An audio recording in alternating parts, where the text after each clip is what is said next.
Okay. Hello, everyone. Welcome. My name is Arna Sahu, host of Arna's News, and if you are a newcomer, welcome to the channel. I give you warm greetings digitally. Today, we are with a special guest, Miss Gencheva. She's an educator, visionary, founder and CEO, and a speaker with over 15 years of experience in the educational management field. She's an expert in coaching, sourcing, and recruiting talent for nonprofits and for-profits organizations. She's founded an organization aimed for professionally helping students get into their dream colleges, and it's called Voiced. She's also successful at mentoring students and educators on how to acquire new knowledge, focus on results, and achieve influence. If you are here again, thank you for clicking back to this podcast. With that said, make sure to come back to this podcast channel for new episodes soon. All right, so let's start the questions. So my first question for you, Ms. Gencheva, is what made you interested in educating and helping others? Well, first of all, thank you for having me. I'm always very excited when I come across young students like yourself who are trying to change the world with the spoken word. And the reason why I'm so excited is also because that's exactly what I'm trying to do. And I'm trying to teach that to teenagers, to be confident, to be outspoken, to fight for what they believe, to start a YouTube channel or podcast or whatever it is that they find, to get the means to spread their ideas and to make a difference. So I'm very excited.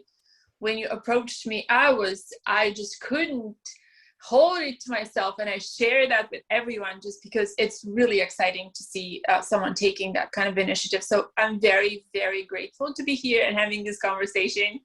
And this is precisely what makes me enthusiastic actually to stay in this profession. How I started is, for me, it started very early. It was one of those things where I felt like I knew what I wanted to be always, all my life. And that was just, I really wanted to teach. And I found certain kind of energy and power when I used to get together with my friends and we used to do some tutoring at school.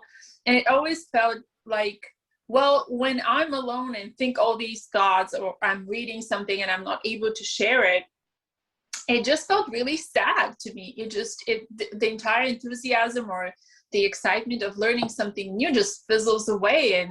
And once I found that, mastermind and collective thinking and sharing it with everyone and then spreading it, it felt so satisfying, extremely gratifying.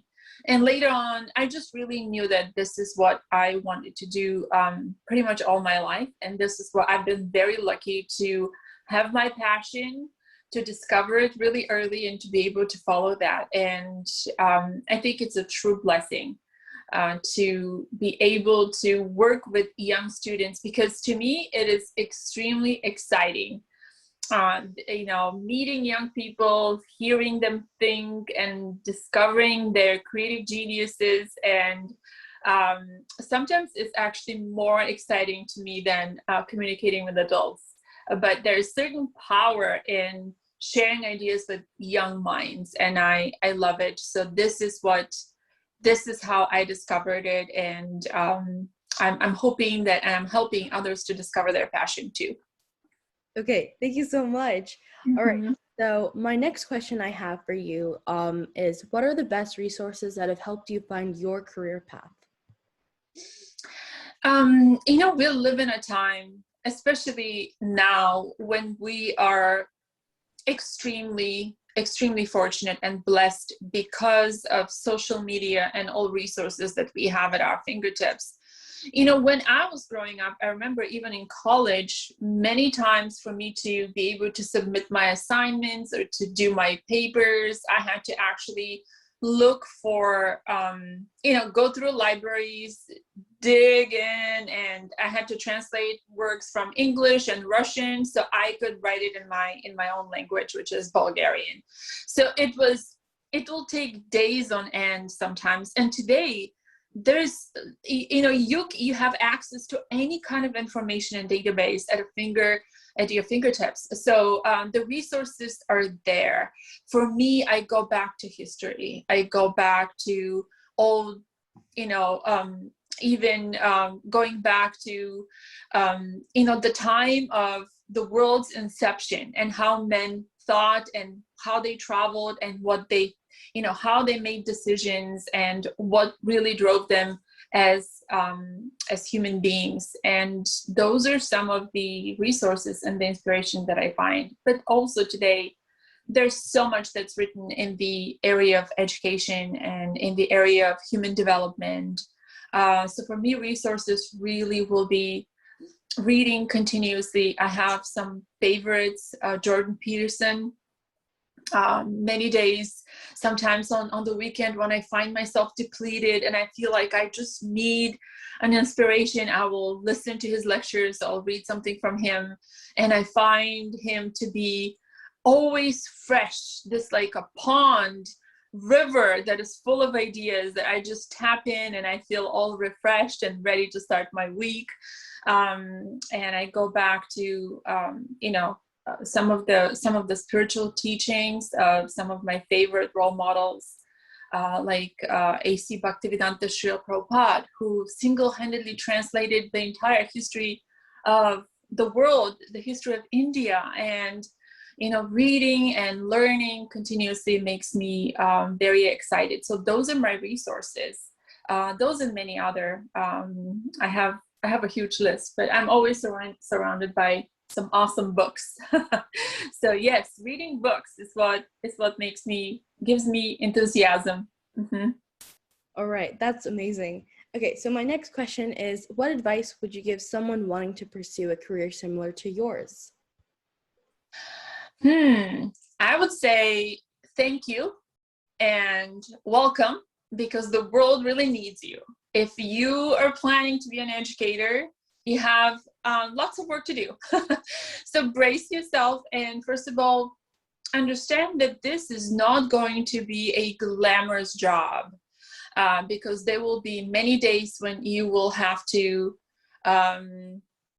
find your truth, and it's not going to be pretty. You have to be ready to be broken down and, put back together, glued up with tape and glue, get up and go, and realize that you will have to constantly develop and change and grow, because your job is to empower, serve, and improve. And for that, you have to be that.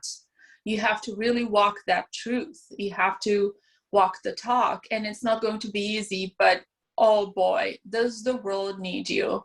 So the more the better. And there is just greater need today, I think more than ever, to have people who are willing to educate, people who are willing to bring out the best in others, because there is just so much misinformation today.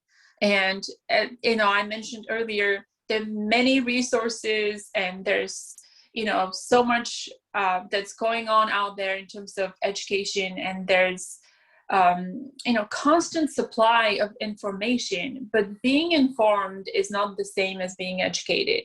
So we need those people who will sort out, kind of like the rice from the husk, and just deliver what really matters, that is beneficial. So I would say, be ready, be brave, be strong. This is a marvelous path, but you also have to be able to endure, because you will be tested. If you want to educate, you will be tested. All right. So that's an amazing advice, because a lot of people want to go to this career path. So I think that's going to be really helpful.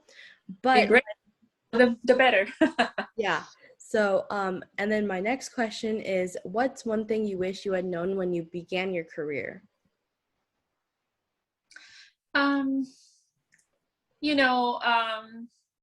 Yeah, sometimes I look back and I think, well, had I known, but for me, yeah, what can I say? I would still choose it, but I wish the discovery of how broken the education system today, I wish the discovery was not as subtle, not as brutal rather, and not as sudden for me, because we do have that glorious idea of, education being this like perfect place where you come and you find new truths, and you become a better person, and you learn, and you make progress. But it's not really like that.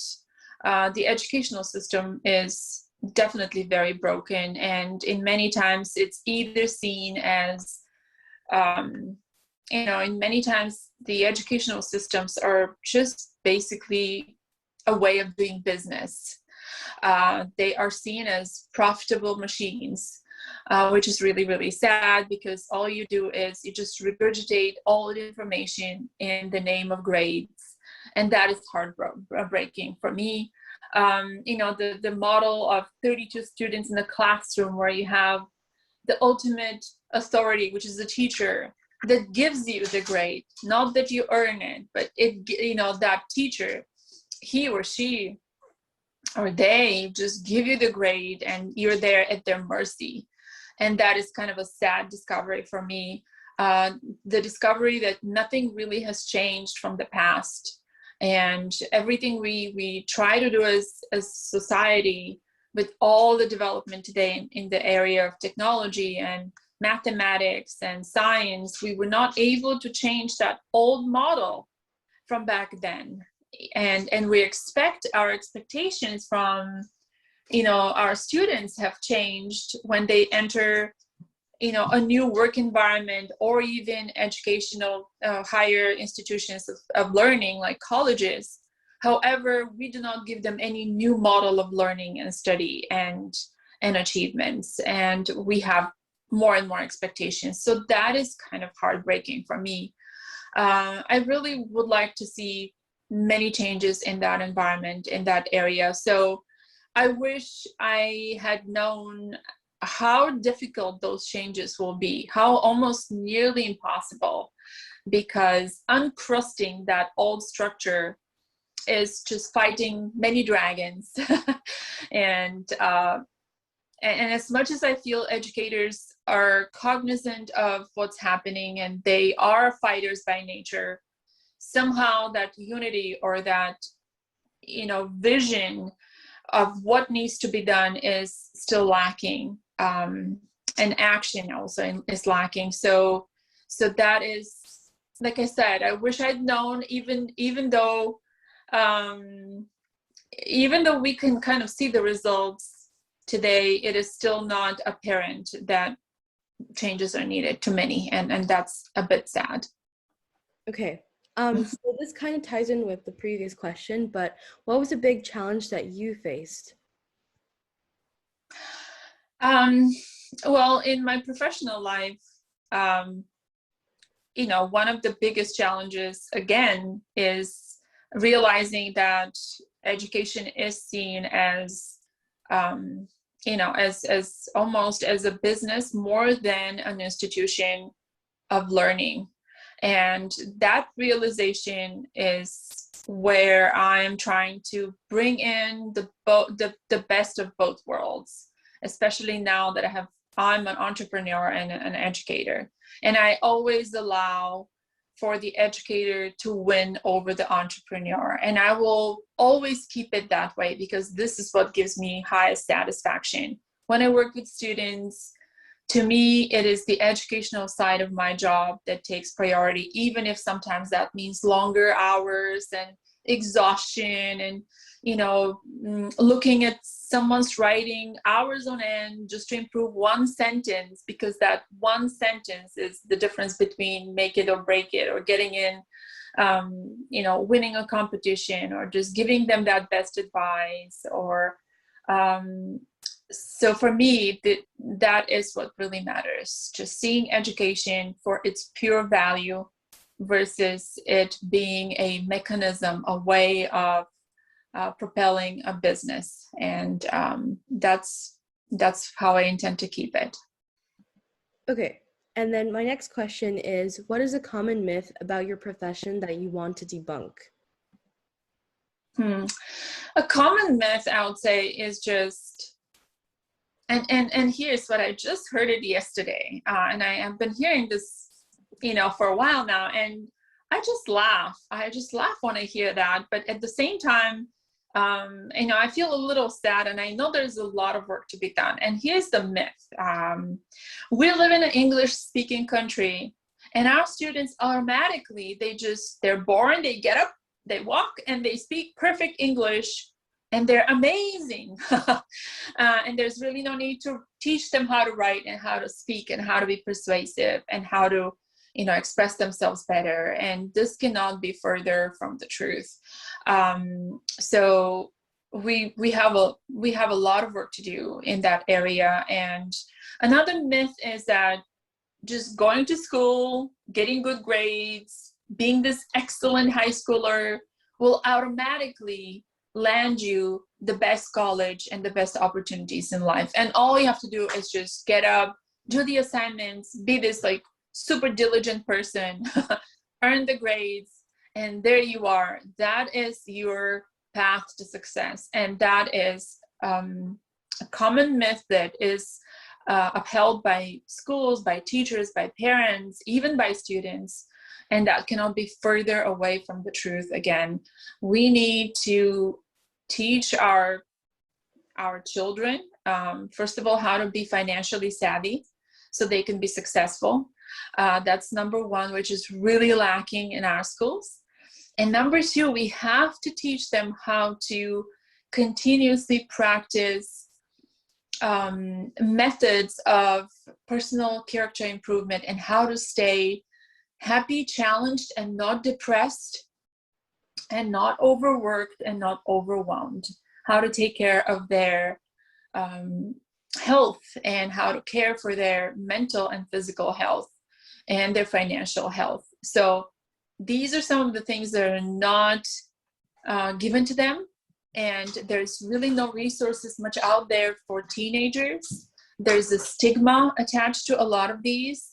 And that is also very unfortunate. So the myth that all you need to do is just be really a good straight A student and you'll be fine needs to be really broken up, and people need to begin thinking in a very different way about the responsibilities we're placing on our children and our students, and how we can help them to be more successful in a manner of thinking and self-confidence, and then only succeeding with their AP Calculus AD. Okay, so my next question is, if you could step into my shoes, what would you have asked yourself that I didn't? Well, I think you did pretty well. Your questions they're really thought-provoking, and I think you covered many topics. And perhaps I think what I don't hear, teens like you ask me straight, away, and, being kind of forward and upcoming, is just this gerrymandering in our grading system that I see. The grade inflation that makes students think that they know everything, but they actually don't. And it's a painful topic, I know. And it's not really the students' fault, but I wish students speak about it a lot more. I wish they really have that question for what is this percentage, or this letter A or B or C, whatever I see on my paper. What does that really mean for me? Okay, how can I really improve? And am I really equal to my personality? Everything that you see here equals 70%? Really? How? Okay, I need to understand. So I want to see students, you, other teens, everyone, us, asking those questions, addressing the elephant in the room. Stop assigning a grade to me. Stop giving me a percentage. Tell me, what is it that you can do for me? If you're teaching me, how much of this letter grade or the percentage is actually yours? Because it's the two of us in this learning process, and I'm the only one getting your grade. So I just never understood that. And as a professional, I always practice that. I always promise you, if we're going to earn a grade, we're earning it together. And everything you earn is also my letter grade or my percentage. So I'm going to be just as involved as you are in this process. So I want to see more questions in that area. I want to see the elephant in the room addressed and exposed versus just being like taken and looked at and stressed over like that. Okay, and then how do you continue to learn in order to stay on top of things within your role? Well, I do. I continue reading. Like I said, I'm always interested in what's happening out there in the world of politics, current events, this country, and what is the future in terms of not just the financial future of us and our youth. So for me, I have some staple books they're just continuous companion that I read and reread. I continuously get inspiration from people like, Andrew Carnegie. Sometimes I'll go back and think and, listen and read of how did he think and what kind of problems did he have to solve at that time. Napoleon Hill and Think and Grow Rich. This is one book that I recommend to all of you listeners because there's so much to learn from there. Just keeping abreast with everything that's happening in the today's world, especially in the past 1 year, COVID, all the changes that have happened because of COVID.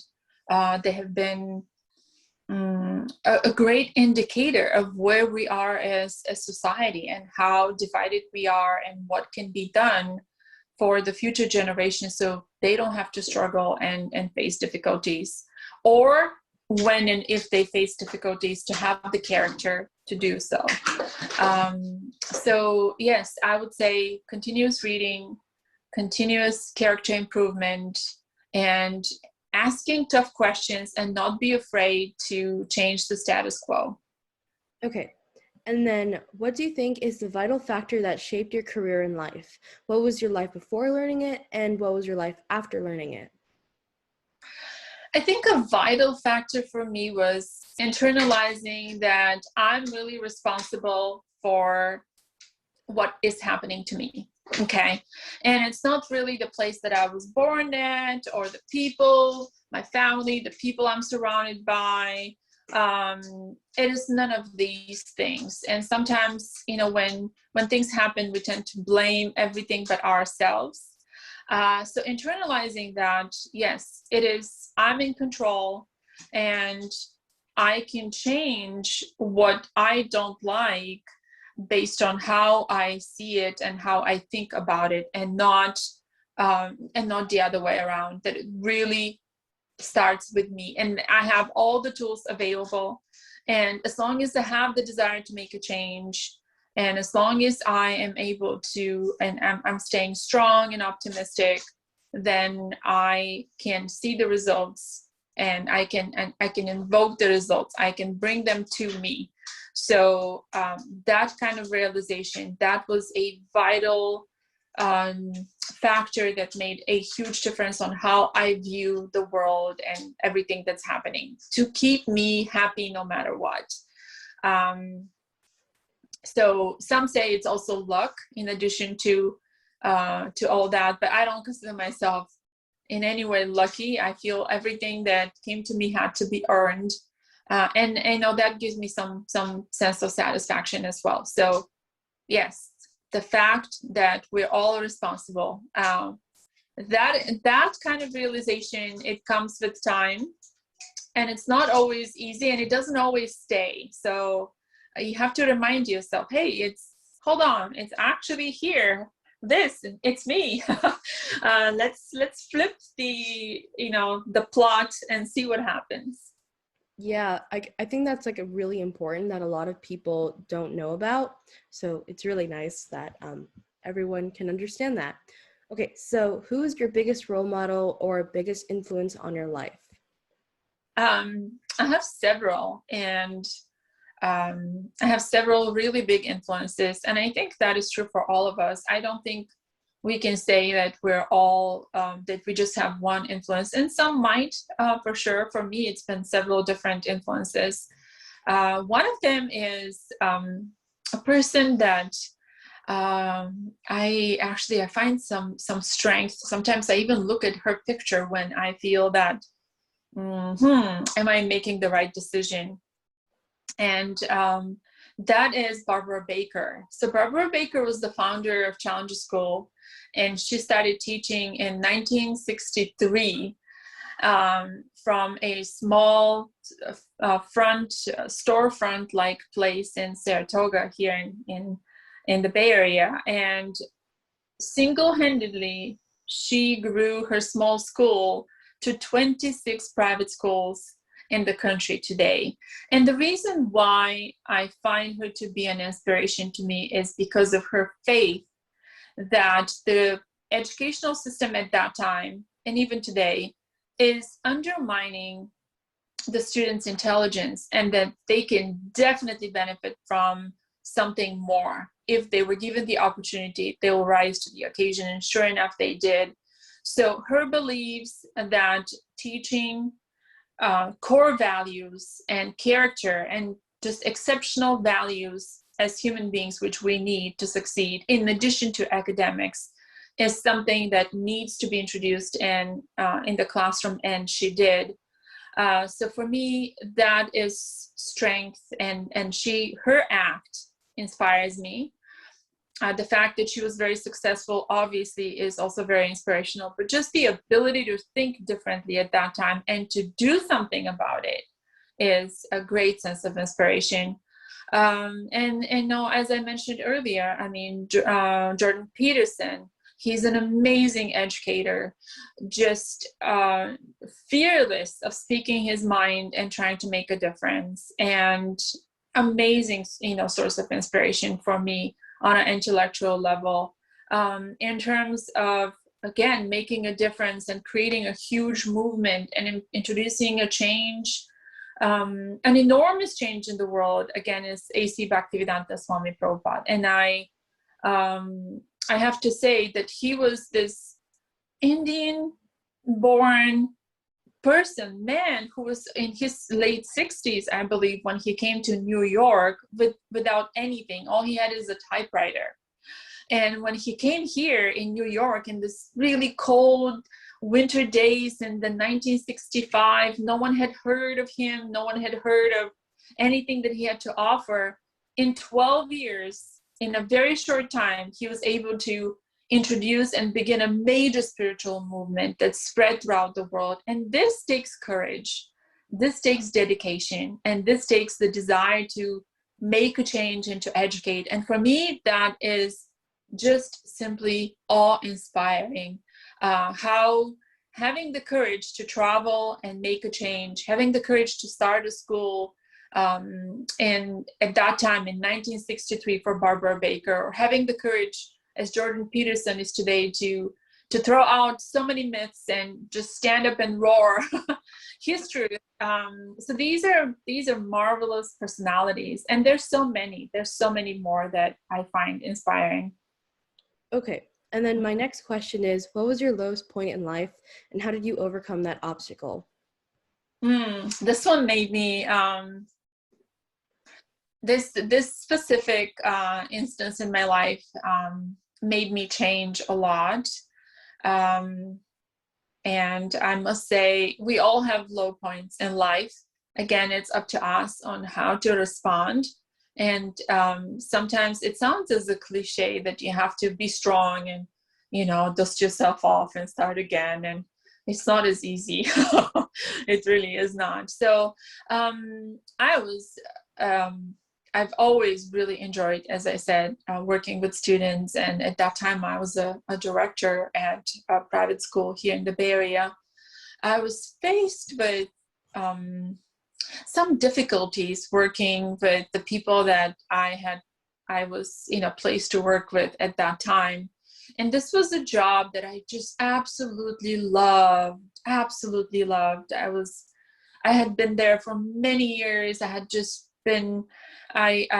was very comfortable and very happy to be where I'm at. But I was faced with lies and deceit, and just made me so disappointed in the current situation and in the people that I deeply respected at that time. I just lost faith in how they behaved, and there was a big difference between what they said and what they stood for and what they did at the end. So I felt really broken and disappointed. I felt manipulated. So, but then I realized that this is all amazing. And why this is happening is because this is a sign that I need to grow. I need to move. I need to find new challenges. It's a test for me to fight for my bigger future and for my own personal truths. And because I was just so happy and comfortable, and I had to get out from the status quo. It was painful, really painful. But it took some belief in myself. And it took some time for me to find my own voice. And that's where the name Voiced came for my company, because I realized that it is not just me that is looking for that voice. It happens to students when they attend certain institutions for too long, and they get indoctrinated in a certain way of thinking. For them, leaving that and going into the world takes a little courage and takes some new learning, which could be painful. It happened to a lot of the teachers I used to work with when they felt that they are jaded into their environment and they had to go out there and find their own voice. It happened to me looking for my own voice. It's happening to most everyone I look around when they're trying to make a change, looking and trying to find their voice, speaking their truth, asking their own questions, not repeating what they've been told. I felt that it was not just my pain and my growth, but it was really collective, and that's where the name came from too. So. All right, my next question is, what's the most common reason for people failing and giving up in your opinion? Do you have any tips to succeed?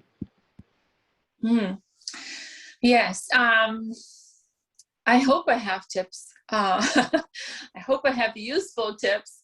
The common reason, I think, is realizing that your mind will always fight you to get back to the status quo where you're comfortable. And once you realize that your success is on the other side of fear, is when you can actually overcome that failure. And it might not happen in one go. It might be like a couple of, fallbacks and trying out again. As long as you do not give up, you have not failed. So the minute you give up and you say, okay, that's it, then you have to sit down and think seriously about it. But as long as you keep trying, there's no failure. And your mind will want to go back to what your mind knows best, even if you're super uncomfortable. So you have to think, my mind is playing tricks with me and I will not give in.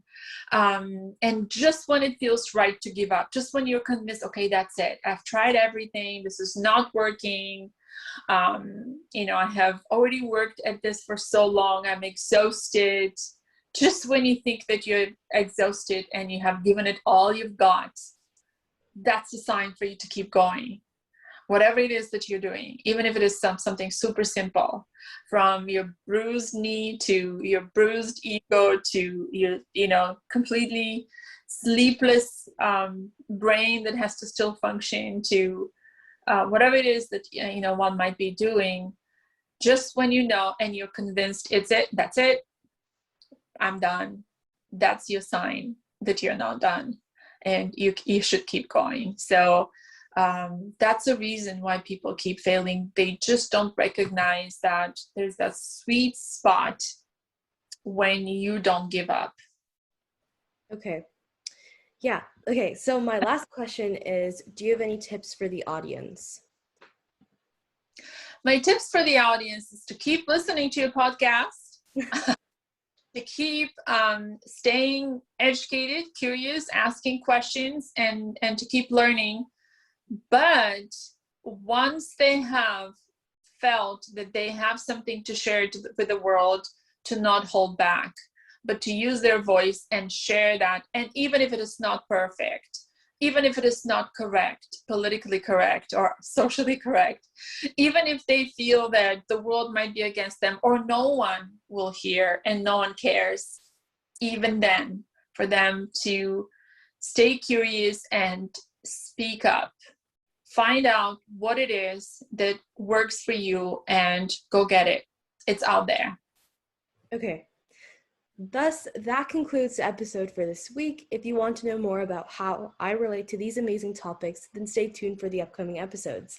Make sure to check out Ms. Gencheva's amazing work, which I'll put in the description, and also make sure to come back to this channel soon. Once again, thank you for finding me, and I hope we stay in touch with each other. Dido, you are listening to Arna Sahu, the host of Arna's News. Peace out. See you next time. Toodles!